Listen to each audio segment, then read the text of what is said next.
Hello friend, मेरी तरफ से आप सबके दिल से मेरा राम राम।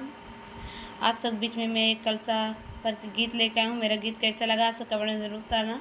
अच्छा लगे तो लाइक सब्सक्राइब शेयर दोस्तों ज़रूर करना। कि घरा कलसाता कहाँ का पानी जी, कहाँ से बुआ आइली कलसा गोठन जी, कहाँ से बुआ आइली कलसा गोठन जी। कै घरा कलसाया ही कहाँ से पानी जी, कहाँ से बुआ आइली कला गोठन जी, कहाँ से बुआ आइली कलसा गोठन जी।